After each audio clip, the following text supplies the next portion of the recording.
The next one that some of you saw is about stellar evolution, stellar collapse.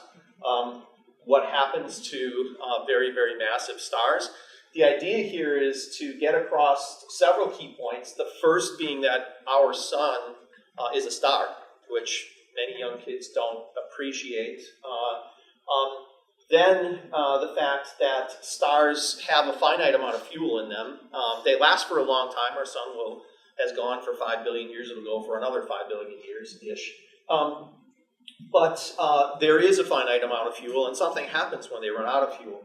And for stars that are much, much more massive than the sun, when the fuel runs out, there's a very, very spectacular end point to the entire evolution. And what happens is that in stars, at the very center to begin with, you have primarily helium. The gravity of the star, the weight of the outer layers of the sun or any star, pushing down on its center makes the center incredibly hot. Hot enough so that these helium atoms smash into one another and fuse to make, so the hydrogen atoms smash into each other and fuse to make helium and other elements. And eventually that helium runs out, that hydrogen runs out, and when it does, there's no furnace at the center of the star to provide pressure to hold the gravity off anymore, and the star starts to collapse again until the center gets hot enough to fuse helium to heavier elements.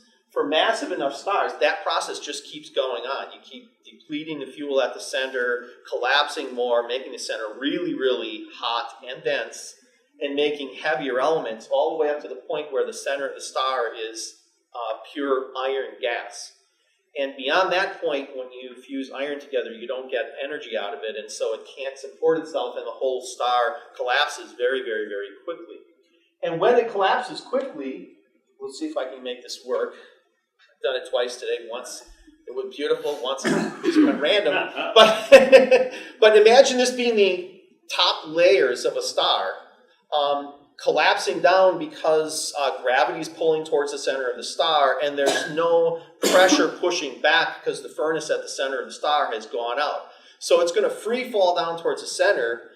The layers before that are going to free fall as well until they squish themselves to the point where they're, think of it as being all of a sudden as hard as a rock. So this channel here, here's the lightest layers of the star on the outside, eventually get to the core where it has to bounce.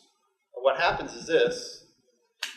The outer layers of the star get flung off dramatically and bounce all around the room.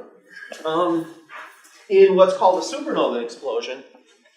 Those supernova explosions are incredibly bright. For a couple of days, the light from a supernova explosion can outshine the light of the rest of the galaxy that the star is in. And several really important things happen during that process, one of which is that those materials in the center of the star, the oxygen and the carbon and the helium and the iron and silicon, all of these things that were built up in the center of the star get flung out into space.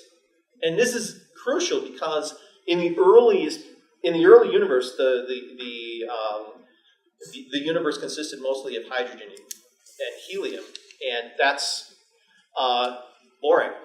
Those are the simplest atoms to make, which is why there were so many of them. But you don't get the iron in your blood, or the carbon that makes up cotton, that makes up T-shirts, which is why it says that this T-shirt is made of recycled atoms. You don't get those atoms until they've been fused in stars. Okay, so supernova explosions are incredibly important for the evolution of the universe as a whole.